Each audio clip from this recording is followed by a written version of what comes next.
जैसे जैसे हम आंतरिक ज्ञान का पोषण करते हैं, हम 4 प्रमुख गुणों ज्ञान, साहस, न्याय और संयम को विकसित करते हैं। हम अपनी इच्छाओं और ज़रूरतों के बीच अंतर करना सीखते हैं, अपनी ऊर्जा को वास्तव में महत्वपूर्ण चीज़ों पर केंद्रित करते हैं।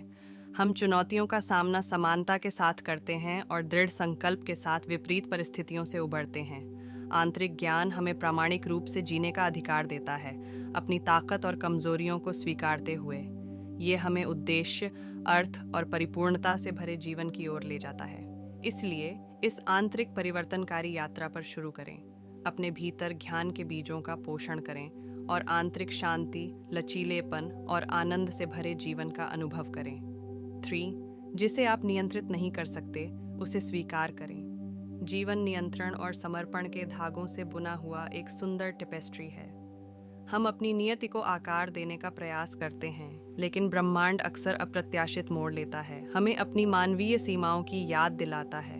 यह जिसे हम नियंत्रित नहीं कर सकते, उसे स्वीकार करने में ही हम वास्तविक स्वतंत्रता पाते हैं। स्वीकृति निष्क्रिय रूप से भाग्य को मान लेने के बारे में नहीं है। यह एक सक्रिय विकल्प है, नियंत्रण के भ्रम को छोड़ने और जाने देने के ज्ञान को अपनाने का निर्णय है। हम जिन परिणामों की इच्छा करते हैं, उन पर अपनी पकड़ छोड़कर हम अप्रत्याशित अवसरों और अनदेखी आशीर्वाद के प्रकट होने के लिए जगह बनाते हैं। यह स्वीकृति हमें जीवन के तूफानों को अधिक लचीलेपन के साथ पार करने की अनुमति देती है। हम निराशा और क्रोध के भावों से अलग होना सीखते हैं, इसके बजाय ब्रह्मांड के निरंतर प्रवाह में शांति पाते हैं। हम आंतरिक शांति और समता की गहन भावना का अनुभव करते हैं, यह जानते हुए कि सच्चा सुख बाहरी परिस्थितियों में नहीं, बल्कि वर्तमान क्षण में ढलने की हमारी क्षमता में निहित है। तो अपने जीवन के हर पहलू को नियंत्रित करने की आवश्यकता को छोड़ दें। मौजूद सीमाओं को स्वीकार करें और उस स्वतंत्रता को गले लगाएं जो आपके भीतर ही छिपी है। यह समर्पण कमजोरी का नहीं, बल्कि आपके आंतरिक बल का प्रमाण है और स्वीकृति, शांति और संतोष से भरे जीवन का द्वार खोलता है। 4. अमोफाति को अपनाएं। प्राचीन स्टोइक ध्यान में एक शक्तिशाली अवधारणा निहित है, अमोफाति यानी भाग्य से प्रेम। यह एक ऐसा दर्शन है जो हमें अपने जीवन में घटित होने वाली हर चीज़ को गले लगाने के लिए प्रोत्साहित करता है, दोनों खुशियों और दुखों को आवश्यक धागों के रूप में जो हमारी अनूठी यात्रा के टेपेस्ट्री में बुने जाते हैं। चेतना है। जागृत चेतना वह चेतना है जो हमें अपने जीवन को जीने की अनुमति देती है। बौद्ध धर्म हमें जागृत चेतना को विकसित करने में मदद कर सकता है। बौद्ध धर्म में कई तरह के ध्यान के अभ्यास हैं जो हमें अपनी चेतना को जागृत करने और इसे नियंत्रित करने में मदद कर सकते हैं। बौद्ध धर्म हमें करुणा और समझ विकसित करने में भी मदद कर सकता है। करुणा और समझ हमारे मन को शांत करने और हमें नकारात्मक विचारों और भावनाओं से मुक्त करने में मदद कर सकती हैं। ओशो कहते हैं कि एक ज़ेन मास्टर और एक यात्री। एक बार की बात है, एक छोटे से गांव में एक महान और बहुत प्रसिद्ध ज़ेन मास्टर रहते थे। वह एक महान ध्यानी और ज्ञानी थे। एक दिन एक यात्री गांव में आया और मास्टर से मिलने गया। यात्री बहुत परेशान था। उसने मास्टर से कहा, मैं अपने जीवन में बहुत परेशान हूँ। मैं अपने मन को शांत नहीं कर पा रहा हूँ। मैं हमेशा कुछ न कुछ सोच रहा होता हूँ। मास्टर ने यात्री को देखा और कहा, तुम परेशान क्यों हो? मन का सोचना स्वाभाविक है।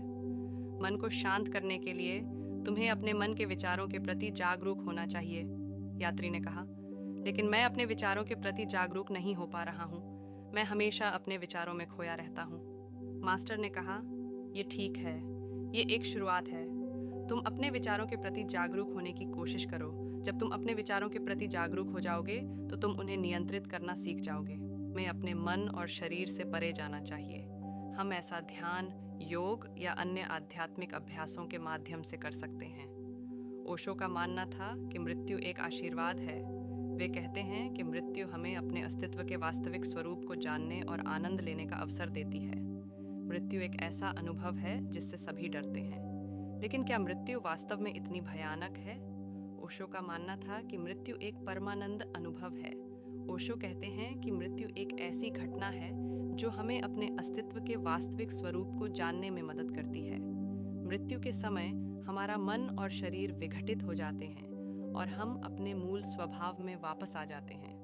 हमारा मूल स्वभाव आनंद और प्रकाश का एक स्रोत है।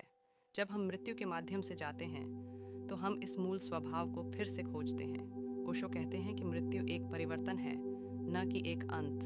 मृत्यु के बाद हम एक नए अस्तित्व में प्रवेश करते हैं जो हमारे वर्तमान अस्तित्व से कहीं अधिक आनंददायक है। हमें मृत्यु को समझने और इससे डरने से बचने के लिए ध्यान, योग और अन्य आध्यात्मिक अभ्यासों का उपयोग कर सकते हैं।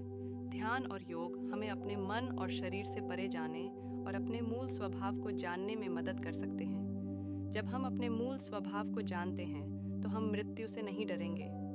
हम मृत्यु को एक आशीर्वाद के रूप में देखेंगे।